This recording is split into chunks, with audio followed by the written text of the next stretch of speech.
Come can some milk with me.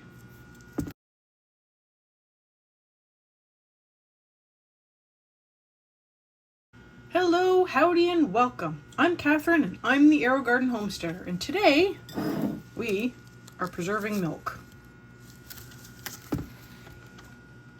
Now, I like to keep my milk in the freezer. I go through and I buy it in bulk when it's a good price, and then I freeze it.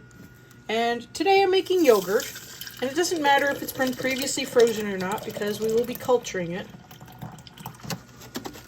I like to do it a somewhat lazy method so I don't have to wash my pot after. So I'm going to decant some milk into my jars, and I'm going to try to put about the same amount in each jar. Sometimes it happens, sometimes it doesn't. Now, I really like the ball jars because they got the measurements on them, but it doesn't matter what jar you use, as long as you can try to get about the same amount in each one. And I don't know if you can see this, but my milk is actually still frozen a little bit. So I'm going to give it a shake, try to break up the ice crystals so I can put them in the last jar. It's important to make sure that the jars you use are heat safe and suitable for canning. Even though I'm not canning this milk, I am heating these jars up to a high temperature.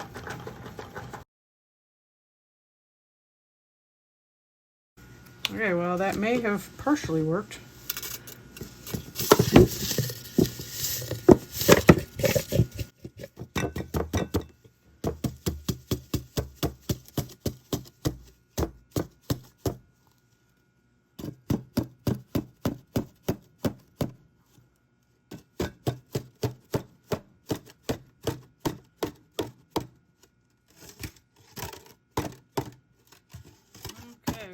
Pretty darn close. So equipment-wise, it's great to have a thermometer. I'm using a candy thermometer, but any thermometer that will go up to about 190 to 200 will actually work really well for this. I normally start my thermometer in the water so I can watch the temperature of the water first, see when I'm getting close to temperature. I put in, this is a silicone trivet that fits into my 5-quart pot. And I just put that on the bottom because I don't want the heat to potentially crack or break my jars. I then put my jars in, and I want to bring my milk up to at least 180. I actually find I get better results if I bring it up to 185. So I don't know if maybe my thermometer is off a little bit. Now I'm just putting in warm from the tap water. Doesn't matter what temperature it is. But I'm just going to put in enough water to come up to the level of the milk. So I'm going to bring you a little closer. You can see my water level is actually right at the level of my milk. So I'm going to start that on a medium to high heat. So mine goes from low to high with numbers from 1 to 9. And I've got it on about a 7. So it will take a little while for the milk to come up to temperature, and I will stir it every once in a while, so it's good to have a spoon. I have this is actually a chopstick set, a Korean chopstick set, but I think that a sundae spoon would work as well. Something that just has a really long handle so I can put it into the quart jar and give it a stir. This recipe will work with any amount of milk, just scale up or down. One of the key things is to either go out and buy a yogurt that has the live and active cultures in it, or save some from your last batch, which is what I have done. I had a little bit of milk left in the jug, so I added that to the jars as it thawed.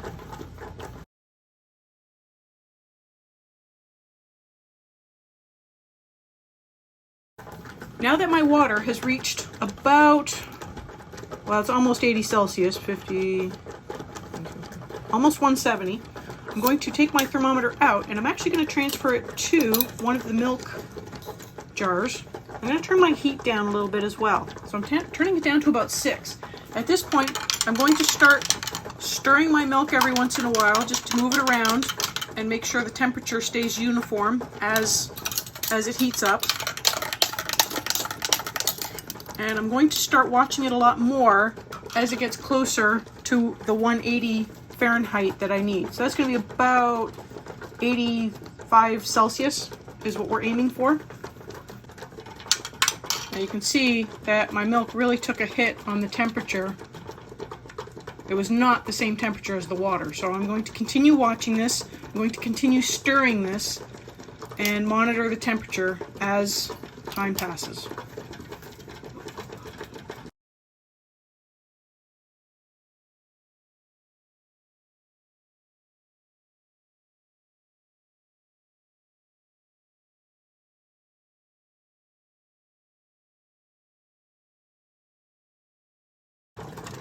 Now as I get closer, I want to keep stirring, and that will help prevent a skin from forming on the milk. I also want to make sure I keep stirring just to make sure that it doesn't scorch a little on the bottom. I've never had a problem with that, but neither do I want to have a problem with that.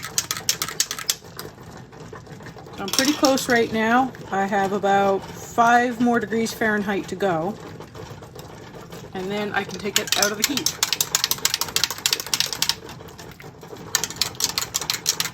So because I'm so close, I will be stirring a lot more frequently to make sure I don't really blow past that temperature. Okay, so I'm currently at 180 Fahrenheit, and I'm going to let it go to 185 Fahrenheit, and then I will go through and I will check all of the milk jars just to make sure that they are all at the same temperature.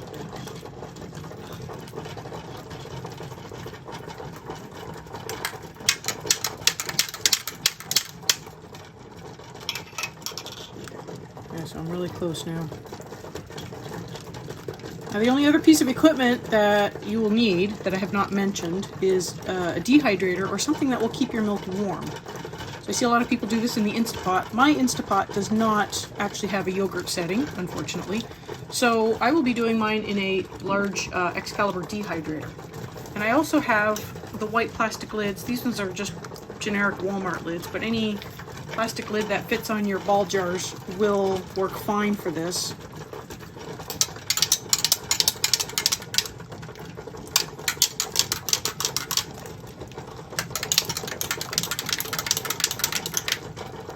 Okay, so this one is currently sitting at the correct temperature.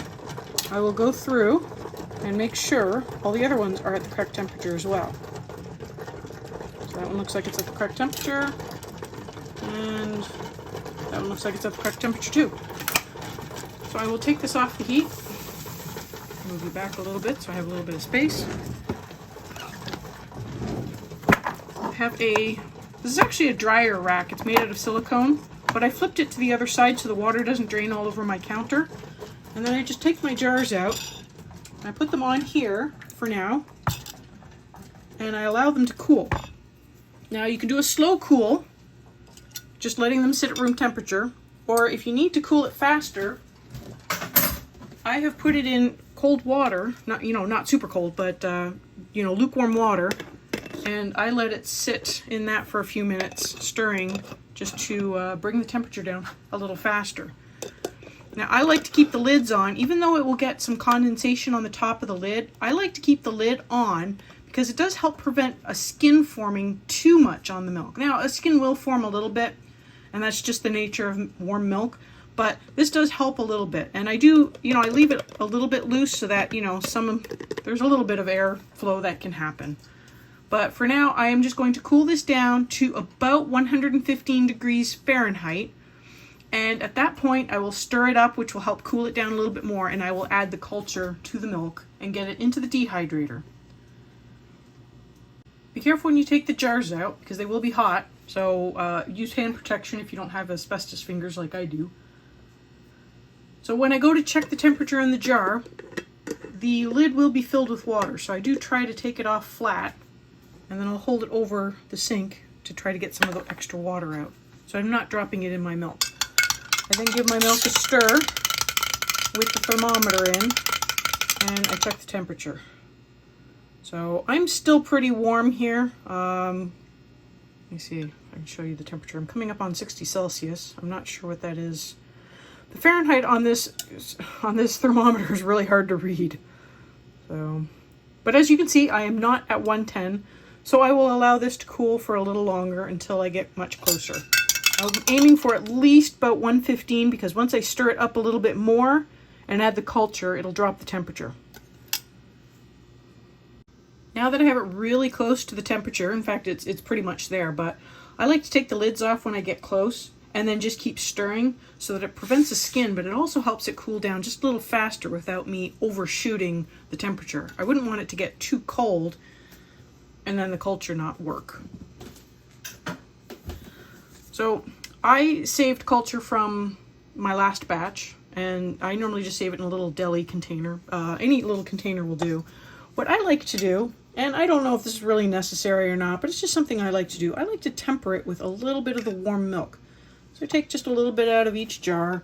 It also helps to, I mean, not only does it help to temper it, bring it up to temperature a little bit, because this is cold from the fridge. It also thins it a little. And that way it makes it a little easier to divvy it up between the jars. So I will just gently stir this up, and then once I get it pretty uniform, I will divide it up between the jars. Now I save like 2 or 3 heaping spoonfuls from my previous culture, and I just store it in the fridge until I'm ready for my next culture. They say to not store it for more than a week. I've done it for longer than that, and I've not really had any problems. Sometimes I'll get a jar that doesn't set. Sometimes I'll get 2. That seems to be pretty rare, but I mean, it has happened. I don't know if it's the culture or if it's something I'm doing. So what I'll do is I'll put in 2 scoops per jar right now, and then I'll go through and divvy up whatever's left evenly between the jars. Doesn't matter if it's absolutely perfect. I'm not going to weigh it out and do like, you know, to the gram or whatever, but I do want to just use up all of this to just not have leftovers, honestly. There we go. So I'll give it just a quick little stir to make sure it's incorporated and not just sitting in a pile on the bottom. Get the lids back on. Now at this point, I normally put the lids on at least finger tight or snug. And then I will get them in the dehydrator.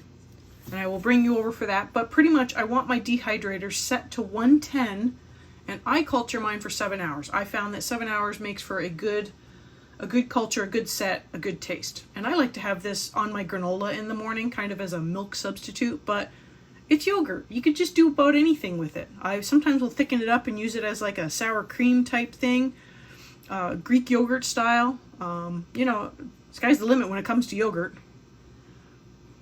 So this is my Excalibur. It's a 9-tray dehydrator. Any sort of chamber dehydrator with removable trays like this will work. As you can see, I have the jars in there. Mine has a clear lid, which is pretty nice. Not that it helps culture the yogurt any better. And then, sorry for the shaky cam, we're going to set this to 110. And I like to go for 7 hours, as I mentioned earlier. It just makes for a nice set for me. And it you know, it's not overly sour or anything. There we go. And I push start, and 7 hours from now I will have yogurt that I will put in the fridge, and I will show you how thick it is tomorrow once it's sort of had time to set in the fridge. Just a quick update on the yogurt. So careful when you take the lid off. Sometimes there's a bit of condensation on there. I only had a little bit, wasn't too bad, but definitely don't want to be dropping that in your yogurt. So as you can see, it's set pretty good. So at this point, you can put it in a cheesecloth and strain it and make Greek yogurt or yogurt cheese. What I like to do is I immediately set aside yogurt for the next batch, because I didn't do that once, and you learn pretty quick to do that right away. So I do about 3 heaping tablespoons of that, and I put that aside somewhere else where it's not going to get eaten, and it's ready to go for my next batch. And I like to have it on yogurt, just like this. Just put it on. Basically it's a milk replacement for me, and it tastes quite nice.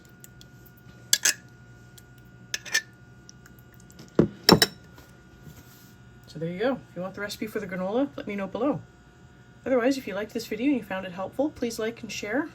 If you want to know when the next videos are coming out, I generally put them every Monday. So best way to learn about those is to subscribe and hit the bell notification. And until next time, happy aerogardening, happy growing, happy cooking, happy everything.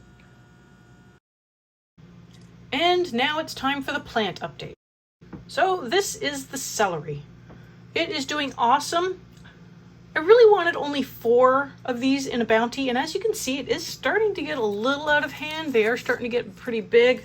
Down here, this one, it like actually looks like mini celery. This is just the coolest thing. It is starting to get a little out of hand, so I do wonder how 9 of these are going to do, but I guess we'll see. Now on to the cabbage. These are looking awesome. I do feel like they might be starting to curl a little, but I don't know if that's what's going on or if it's just my imagination. I just want to see them curl. The celery is kind of taking over a little bit into the cabbage space, so I might tip this one sideways just so it's got a little bit more space. Especially since right beside it, I have more celery. So the leeks are doing great in here, or the leek, I've only got one. The 2 bunching onions in the back are doing well. And the new ones that we just planted last week are starting to come up. So I'll give them a few more days with the domes. And then at that point, I could probably take them off. And then the 4 broccoli back here are doing really well. They're getting quite tall. But they are looking great as well. They're starting to put in more growth. So this is fun to see. Now this week's cycle it's actually 1. So 1A will be fed and 1B will be cleaned and fed. So for example, the broccoli, or the cabbage is on cycle 1B. So 1B will be cleaned and fed. And then 1A will just be cleaned, or fed, I mean. I'll put the chart back up so you guys can kind of follow along, especially if you are actually following along with me. That'll make it a little easier. The new set of cumin that I started is just barely starting to peak up. As you can see, some of them are starting to sprout. I don't know if this last one has sprouted yet. No, probably not. I think that one is still going, still germinating. This one has sprouted. This one has sprouted. So that's awesome. We'll get some more cumin going. And I'll go and update you on what the other cumin is doing because it is almost ready to flower. Here is the other cumin, and it is just a wild and bushy mess, but it is awesome. There are some flowers over here. And it's fun because the base of the flower actually looks like the cumin seed. So I wonder if that is where the seed forms. And they're a pretty shade of like a pink purple. So I guess we'll see. These are the new peppers that we just planted the other day. As you can see, one came up. It's doing great. It's a mini jalapeno. It wasn't a jalapeno that I was talking about, but it was a mini jalapeno. It did not germinate. It's like the root was there, but it never really came out and emerged from the seed coat. This one, I think, might make it. You can see it looks like it is pushing its way out. So what I did was, this one I'm going to leave, give it a chance. They were really old seeds, so maybe it's just sort of struggling along. This one, I put new seeds on paper towel, and I will fill it up with something else. So hopefully one of those seeds will germinate. But in the meantime, I'm just going to leave the pod here. I will fill it up when I have something to put in it. This is the first set of Romas that we planted together, oh so long ago. You can see this first one is doing awesome. Starting to curl around that first level of trellis a little bit. The second one, it's a little slower because that one took a little longer to germinate. I think we had to replace the seed on that one. So it is doing great. Then here, I have some of the red salad bowl lettuce that we planted last week. And these are the new tomatoes. So they are coming up. They are doing fine. They are a little bit behind because that is the way I planned it. So we will see how they go. And this is mostly the lettuce shelf. So these are more lettuce plants that started germinating from the paper towel. I went ahead and just put them on. I just put them in a pod and put them in an Aerogarden since I had an extra. I don't have too many extras though, so I hope not any more seeds germinate. These are the ones that I did on video with you guys last week, as are these. These are the red romaine. So everything has pretty much started coming up. So we will see if we can get these to grow without them struggling. I've had problems with lettuce struggling in the past, so we've got plenty to experiment on. I hate to say it that way, but we have plenty to experiment on. Down here I have the pepper plants. This is the first set of pepper plants that we planted oh so long ago. You can see they are doing really well, and in fact, they are actually starting to put out some side growth. I don't know if you can really see that. Some side growth in there. So I might have to come through and prune off some of those bigger leaves just to allow the side growth to bush it out some more. I would rather keep these compact than allow them to get too tall. So at some point, I'll probably have to pinch off the top growth and force it to fork. These are the peas, and they are just, I don't even know if I can really show the whole thing in here. They are just growing like crazy. I have had to put the hood up almost all the way. So I'm on the second tier here. And as you can see, I need to put the hood up more. Oh my gosh. And this is just, what, 6 plants in here? So I think we could have probably filled this up completely, but it's hard to tell.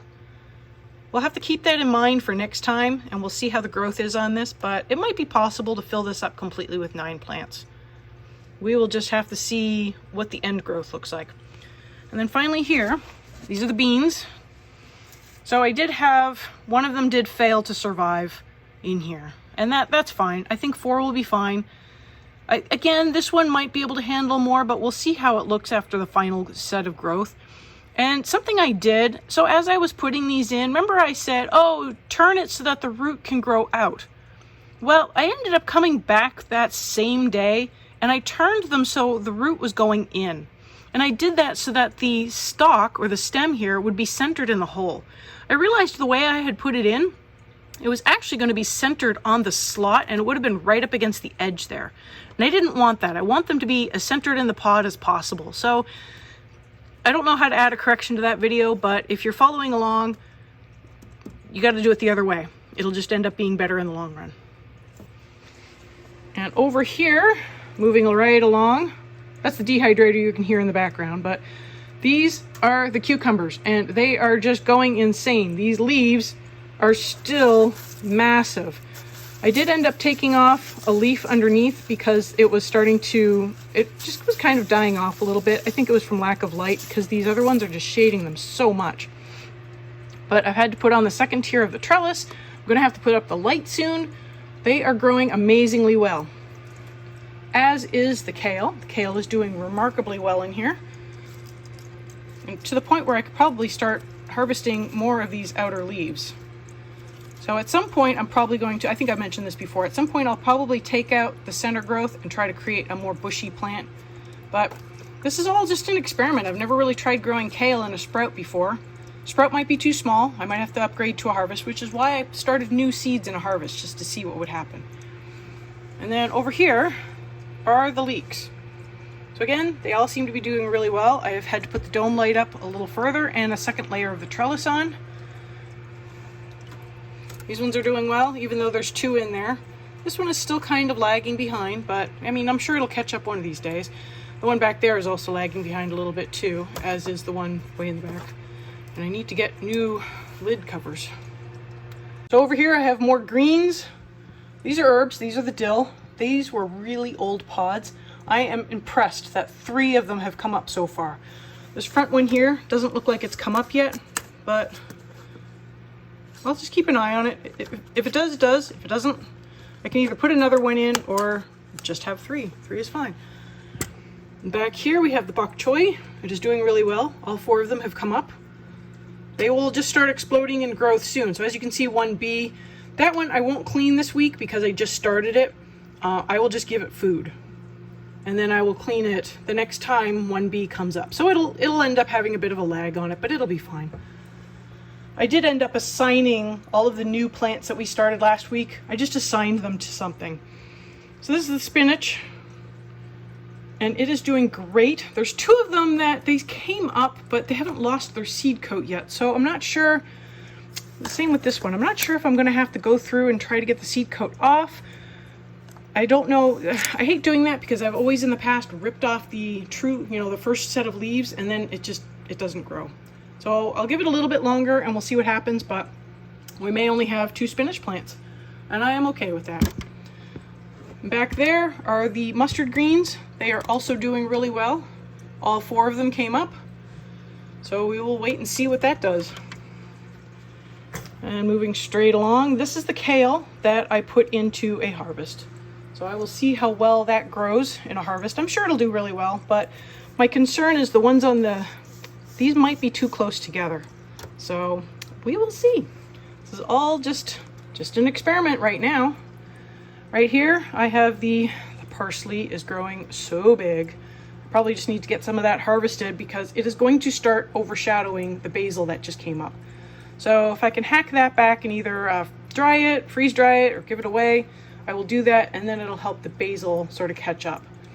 Maybe I'll just make falafels. I did come through and I harvested some of the stuff in the center here that was better, but they're just not doing well. This one is doing slightly better, but it does still have a few leaves on it that had a bit of burn on it. So again, we'll just have to play with the fertilizer and nutrient levels and just see. We'll just have to see if that was the problem or not. And finally, the cilantro. This one here, it's still kind of struggling. I'm sure it's because I put the hood up so high that it's just not getting as much light as the other ones. I might be overfeeding it, even though I'm only giving it like quarter strength.